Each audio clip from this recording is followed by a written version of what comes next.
Number एक, आपके दिमाग के सेल कैनिबल यानी कि नरभक्षी होते हैं। आपका दिमाग शरीर की करीब 20 से 25% ऊर्जा इस्तेमाल करता है और सदैव भूखा रहता है।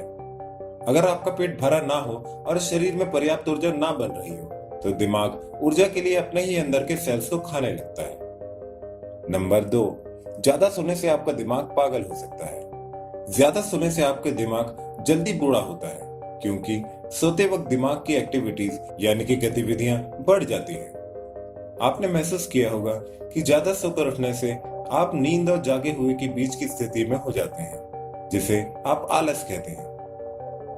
नंबर तीन, आपका दिमाग कभी भी भ्रम पैदा कर सकता है।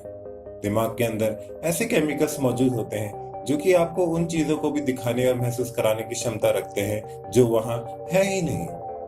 इन केमिकल्स को इंसान अलग अलग तरीके के ड्रग्स लेकर उत्तेजित कर सकता है, पर कभी कभार ये केमिकल खुद ही एक्टिवेट हो जाते हैं। जैसे कि कभी कभार नींद से उठने के समय आपको एकदम असली दिखने वाले सपने आते हैं। नंबर चार, जो भी आपको आंखों से दिख रहा है वो असली दुनिया नहीं है।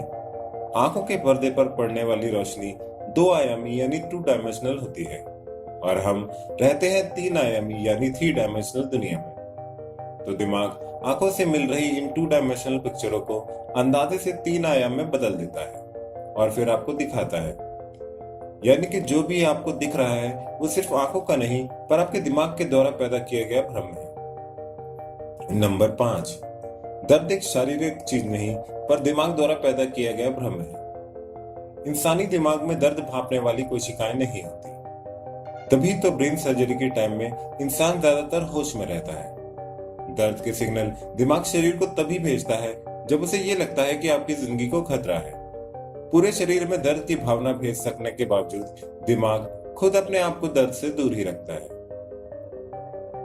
नंबर 6, दिमाग बहुत ही मतलबी अंग है। खतरा पैदा होने पर इंसान को छोड़कर दिमाग पहले खुद अपना बचाव करता है।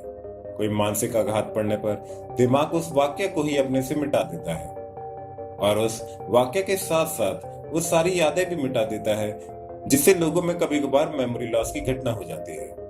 गहरी चोट लगने पर दिमाग अपने से जरूरी हिस्सों को चालू रखकर बाकियों को बंद कर देता है, जिससे दिमाग चालू तो रहता है पर इंसान कोमा में चला जाता है। नंबर 7, हर इंसान के लिए समय की तेजी उसके दिमाग पर निर्भर करती है। हमारा दिमाग अगर किसी चीज पर अपना ध्यान केंद्रित करने लगता है तो फिर उसके लिए समय जैसी वस्तु कोई मायने नहीं रखती। इसीलिए तो आपको अच्छी लगने वाली चीजें करते वक्त आपको लगता है कि थोड़ी देर ही हुई है, जबकि घंटे बीत चुके होते हैं। और अच्छी ना लगने वाली चीजें में ऐसा लगता है कि कितने घंटे हो गए हैं, जबकि हुए कुछ मिनट ही होते हैं। साथ ही साथ दिमाग को किसी चीज में मजा आने लगता है तो फिर वो अपना ध्यान कहीं और भटकने नहीं देता। इन सब बातों से ये पता चलता है कि किसी का भी दिमाग उसके वश में नहीं है, पर हम अपने दिमाग के वश में हैं। पर अगर हम किसी तरीके से अपने दिमाग को काबू में पा लें तो दुनिया जीत सकते हैं। आपको क्या लगता है?